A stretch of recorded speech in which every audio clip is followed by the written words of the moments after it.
Good morning बच्चों। देखिए वार्षिक परीक्षा 2023-24 कक्षा 9वीं सेट ए, विषय हिंदी है। प्रश्न पत्र है पूर्णांक 75, समय 3 घंटा। तो सभी प्रश्न पत्र सभी क्वेश्चन हल करना अनिवार्य है। देखिए यहाँ के किस टाइप है और क्या इनके उत्तर रहेंगे। तो पहला क्वेश्चन है फ्रेंड्स आपके पास कि सही विकल्प चुनकर लिखिए। वीरगाथा काल के श्रेष्ठ महाकाव्य का नाम क्या था। ठीक है, तो महाकाव्य जो वीरगाथा काल का श्रेष्ठ महाकाव्य है यह है पृथ्वीराज रासो। ठीक, फिर एक कैदी और कोकिला रचना है। तो कैदी और कोकिला जो रचना है ये है माखनलाल चतुर्वेदी की। ऑप्शन नंबर द राइट हो जाएगा।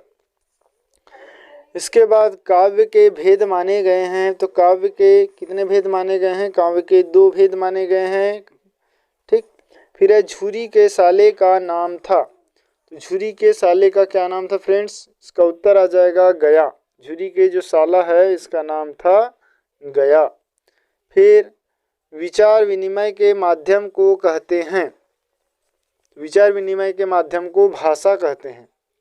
इसके बाद आ जाएगा फणीश्वर नाथ रेणु के प्रसिद्ध आंचलिक उपन्यास का नाम क्या था। इसका जो नाम है मैला आंचल है। तो ये आपके ऑब्जेक्टिव कंप्लीट होते हैं। इसके बाद देखते हैं प्रश्न क्रमांक 2, रिक्त स्थान की पूर्ति कीजिए। पहला क्वेश्चन हमारे पास दिया हुआ है कि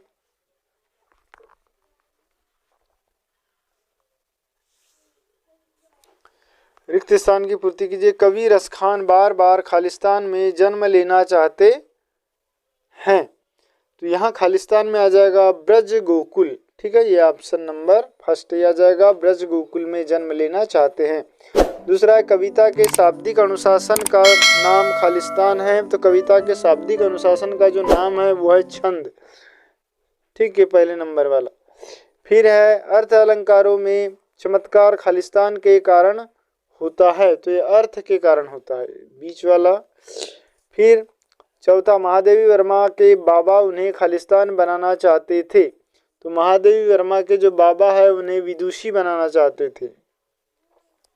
इसके बाद है अनंत का विलोम खालिस्तान है। तो अनंत का जो विलोम हो जाएगा ये हो जाएगा अंत। ऑप्शन नंबर बीच वाला। फिर रीढ़ की हड्डी एकांकी में कुल खालिस्तान पात्र है। तो रीढ़ की हड्डी में जो है 6 पात्र है, कुल मिला के 6 पात्र है।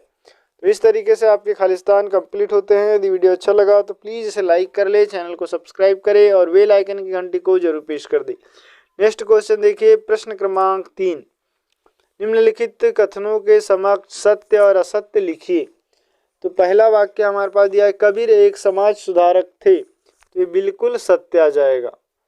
ठीक, दूसरा है संचारी भावों की संख्या 35 है, ये असत्य है। तीसरा लिखा है मंगोलों का मुंह लाल होता है। तो ये भी सत्य है।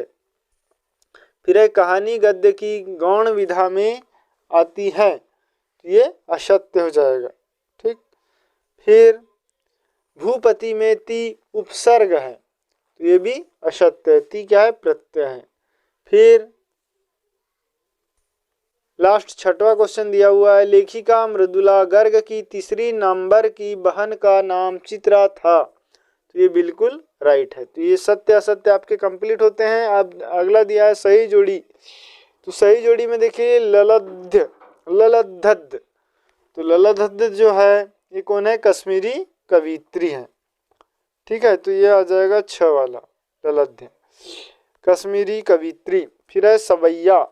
सवैया में आ जाएगा वार्णिक छंद। सवैया जो होते हैं ये वार्णिक छंद होते हैं। इसके बाद अगला है आग का तत्सम। आग का तत्सम हो जाएगा अग्नि। ठीक, फिर है हरिशंकर परसाई। तो हरिशंकर परसाई ये आ जाएगा हंसते हैं रोते हैं। ठीक है, हरिशंकर परसाई की रचना है हंसते हैं रोते हैं। फिर इंद्र का पर्यायवाची। तो इंद्र का पर्यायवाची आ जाएगा सूरपति। ठीक, इसके बाद बागलकोट। तो बागलकोट आ जाएगा फ्रेंड्स कर्नाटक का छोटा कस्बा। कर्नाटक का छोटा कस्बा का नाम है बागलकोट। तो इस तरीके से सही जोड़ी आपकी कंप्लीट होती है। इसके बाद हम देखते हैं एक वाक्य में उत्तर दीजिए। अब एक वाक्य में उत्तर दीजिए। पहला क्वेश्चन देख लो क्या लिखा हुआ है। गांव में शहरी मेहमान यानी दामाद की तरह तरह सज धज कर कौन आया था। तो गांव में जो है मेहमान की तरह सज धज कर कौन आया था, इसका उत्तर हो जाएगा गांव में शहरी मेहमान की तरह सज धज कर मेघ आए थे। कौन आए थे? मेघ। ठीक। फिर है प्रबंध काव्य के भेदों के नाम लिखिए। तो प्रबंध काव्य के 3 भेद है, महाकाव्य, खंडकाव्य और आख्यानक गीतियां। ठीक है, 3 है, महाकाव्य, खंडकाव्य और आख्यानक गीतिका। तीसरा, श्यामाचरण दुबे ने किस विश्वविद्यालय से पीएचडी की उपाधि प्राप्त की थी। तो इन्होंने जो है श्यामाचरण दुबे ने नागपुर विश्वविद्यालय से पीएचडी की उपाधि प्राप्त की थी। तो यहाँ आ जाएगा नागपुर। चौथा है, रचना के आधार पर वाक्य कितने भेद होते हैं। तो रचना के आधार पर वाक्य के 3 भेद होते हैं। इसके बाद लेखिका मृदुला गर्ग की परदादी ने मंदिर में जाकर क्या मन्नत मांगी थी। तो लेखिका मृदुला गर्ग की परदादी ने मंदिर में जाकर मन्नत मांगी थी कि उनकी पतोहू का पहला बच्चा लड़की हो। उनका पतोहू का पहला बच्चा लड़की हो, ऐसी उन्होंने मन्नत मांगी थी। फिर छठवा, इस जल प्रलय में पाठ में बाढ़ के पानी को क्या कहा गया है। तो बाढ़ के पानी को मृत्यु का तरल दूत कहा गया है। ठीक है, मृत्यु का तरल दूत कहा गया है। तो इस तरीके से कंप्लीट होते हैं। इसके बाद आप सवाल देख लीजिए, 2-2 नंबर के जो सवाल दिए हुए हैं, इन सभी सवालों को आपको तैयार कर लेना है। जैसे छठवा, पद्य साहित्य के इतिहास को कितने कालों में बांटा गया है। क्रम से कालों के नाम लिखिए। अथवा नई कविता के 2 कोई कवियों के नाम और उनकी एक एक रचना लिखना है। सुमित्रानंदन पथ अथवा माखनलाल चतुर्वेदी के सौंदर्य की कोई 2 विशेषता। फिर 8वां में दिया है, कवि पंत ने गांव को मरकत डिब्बों का खुला क्यों कहा है। मरकत डिब्बे सा खुला। फिर कवित्री ललब्ध घर जाने की चाह से क्या तात्पर्य है। तो किस शासन की तुलना तम के प्रभाव से की गई है और क्यों। लता के बादल रूपी मेहमान को किस तरह देखा और क्यों। तो ये सभी सवाल को आप देख लें अच्छे से। और यदि वीडियो अच्छा लगे तो प्लीज़ इसे लाइक कर ले, चैनल को सब्सक्राइब करें और बेल आइकन की घंटी को जरूर प्रेस करें। पूरे सवाल को फ्रेंड्स अच्छे से तैयार करना है ताकि आप ज़्यादा से ज़्यादा अंक अर्जित कर सकें।